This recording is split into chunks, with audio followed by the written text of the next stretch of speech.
Welcome back, Potters. This is day 9 of backyard ceramics. So I took the test mice. That's what these little things are called. They don't look like mice, but I took those from the fire yesterday. So those are all bisque fired. And I took about half of them. Well, not about. I took 6 of them, so that was half of them. And I'm trying different kind of glaze ideas. So the first one isn't a glaze. This one is just dipped in terracotta. Look at that shine. That gets me every time. I love it. Okay, I wanted to see if the terracotta on the bisque will work, because I've done it many times on greenware, on leather hard clay, even on wet clay. I haven't tried it on bisque before, so I want to see if that's compatible. If it is, I already like the look of it. The next one I did, and by the way, the bottoms of the mice are numbered, so that's number 1. Here's my notes here, written backwards because I'm in front camera. The second one I did, I just took borax. This is laundry stuff available at the grocery store. Mixed borax and water and then painted it on there. Okay, borax has a pretty low melting point and makes a borosilicate glass? No, that can't be right. Borosilicate glass is like what Pyrex is. But borax is a glass forming material itself, so I should probably look that up. Okay, but anyway, next one, number 3, I did baking soda. Baking soda is fairly common as well. So, baking soda. Fourth one, I did borax mixed with baking soda. Now, the reason these are numbered is because these all look pretty much the same before they're fired, and we're going to see which one looks the best. Number 5, I found this weird bag of, it's just labeled pumice stone, and it's like a powdery stuff on the inside. I'm guessing it's some sort of a gardening thing, like you would add it to soil for a minute. I have no idea. But I've seen several glaze recipes that called for pumice stone before, so I thought I would try that out. Now this is all very non-scientific because I don't have a scale to measure this on.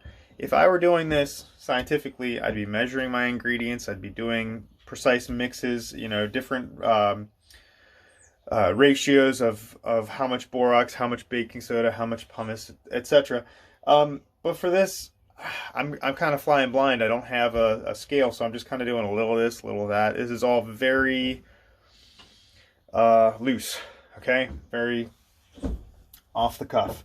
So anyway, what was I up to? Number 5 is borax, baking soda, and pumice. And then the last one, I found this spool of copper-looking wire. And I know copper is a colorant for many glazes.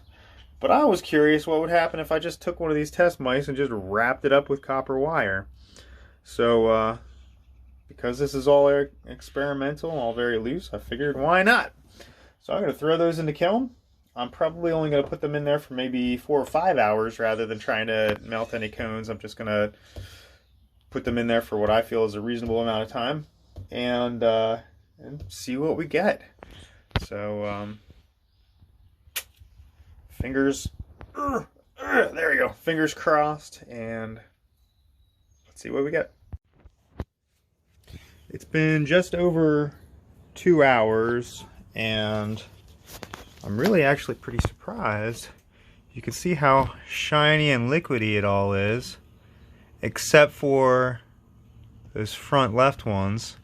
And I'm guessing well, one of them is obviously the copper wire, and the other one I'm guessing is the terracotta. So all 4 of the other ones have melted. So only 2 hours. I'm going to go ahead and unplug it. That's excellent news. And that also opens up all sorts of possibilities for us. We can try doing a raku fire. So, all right. I'm pretty stoked about that. So I've got some stuff that I made last night. I made this little head, and I don't know if you can hear, but there's ceramic or clay beads in there to make a shaker. And then I made a another spaceship whistle. Got a lot of rocket ship whistles. So maybe I'll raku fire some of those. with some borax or baking soda or whatnot. We'll see which one of those looks the best, and we'll go from there. So, see you next time. Be well. And let's see Jack. Jack! What do you do? Oh, there he is on the table again. Taking his rightful spot. Hey, don't lick yourself. That's gross. Oh, you gonna be bitey? Gonna be shark dog?